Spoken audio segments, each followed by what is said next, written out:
દર્શક મિત્રો, આજે એક એવા મુદ્દા પર વાત કરવી છે જેણે જામનગર જિલ્લામાં ઉગ્ર વિવાદ સર્જ્યો છે. જિલ્લા પંચાયતમાં આરોગ્ય અધિકારીની ભરતી પ્રક્રિયા સામે મોટા સવાલો ઊભા થયા છે. વિપક્ષનો આક્ષેપ છે કે આ ભરતીમાં માત્ર ઉચ્ચ અધિકારીઓના સંતાનો જ નોકરી મળી છે, જ્યારે હજારો લાયક ઉમેદવારો સાથે અન્યાય થયો છે. શું આ ભરતીમાં ખરેખર અધિકારી રાજ ચાલ્યું છે? ચાલો જોઈએ શું છે સમગ્ર મામલો. નમસ્કાર, હું છું કવિતા અને આપ જોઈ રહ્યા છો VR લાઈવ. જામનગર જિલ્લા પંચાયતમાં મેડિકલ ઓફિસર તરીકે થયેલી ભરતી પ્રક્રિયામાં મોટો વિવાદ ઊભો થયો છે.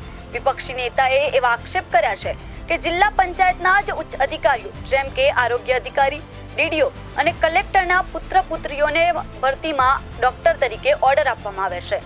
આ ભરતીમાં ખુદ જિલ્લા આરોગ્ય અધિકારી નુપુર પ્રસાદની પુત્રી, DDOના પત્ની, કલેક્ટરના પુત્ર અને પૂર્વ આરોગ્ય અધિકારીના પુત્રનો સમાવેશ થાય છે. વિપક્ષ નેતાના આક્ષેપ મુજબ આ ભરતીમાં સામાન્ય ઉમેદવારોની અવગણના કરવામાં આવી છે અને સત્તાનો દુરુપયોગ થયો છે.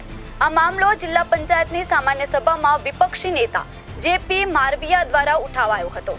ચાલો જોઈએ શું કહ્યું જામનગર જિલ્લાના પંચાયતના વિપક્ષી નેતા JP મારવિયાએ. આરોગ્ય અધિકારીની અંદર જે વાત કરીએ મેં, તો એમાં ઘણા પ્રશ્ન છે.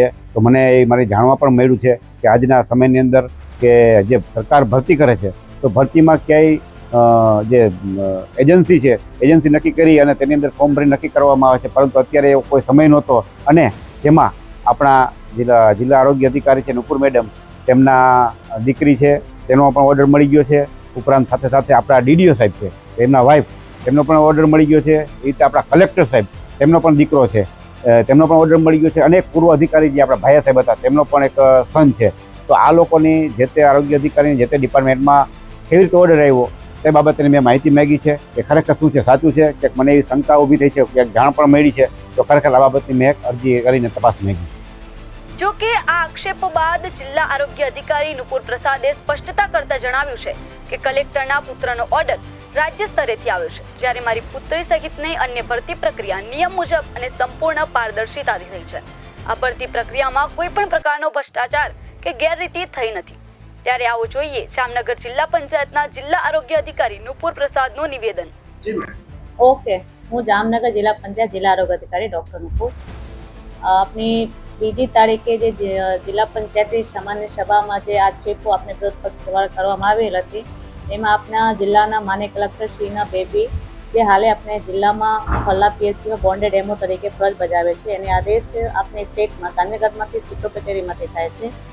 આપણે એનસી એટલે નામ કોમ્યુનિકલ ડિઝીઝમાં જે આપણા પૂર્વ જિલ્લા આરોગ્ય અધિકારી ભાયા સાહેબના બાબો ફરજ બજાવે છે, એની જાહેરાત આપવામાં આવેલી હતી 2023માં. અને એ જાહેરાત હતી 46 કેન્ડિડેટો આરોગ્ય સાથી પોતે અરજી કરી હતી, જેમાંથી 11 કેન્ડિડેટનું આપણે સ્ક્રુટિંગ કરીને ડોક્યુમેન્ટ વેરિફિકેશન થયા અને એમાંથી આપણે 3 એમઓની એમાંથી ભરતી થઈ.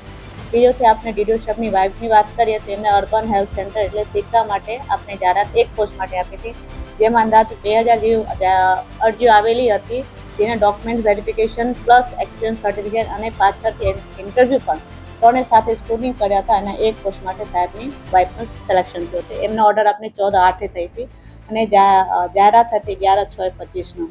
ત્રીજો છે જે મારી બેબીને વાત કરીએ ત્યારે TV મેડિકલ ઓફિસર GHમાં છે, એમની જ્યારે 6/7/2024માં આપવામાં આવેલી હતી. એમાં 3 કેન્ડિડેટે હાજરી આપી હતી અને એના ઇન્ટરવ્યૂમાં જે કમિટી રચના હતી એમાં મારી બેબીનો 29/7/2024નો આદેશ જિલ્લા અધિકારી તરફથી આપવામાં આવ્યો. આવા જ પડે સત્ય અને સચોટ સમાચાર જોવા માટે અમારા સોશિયલ મીડિયા પ્લેટફોર્મને લાઇક, શેર અને સબસ્ક્રાઇબ કરવાનું ભૂલશો નહીં.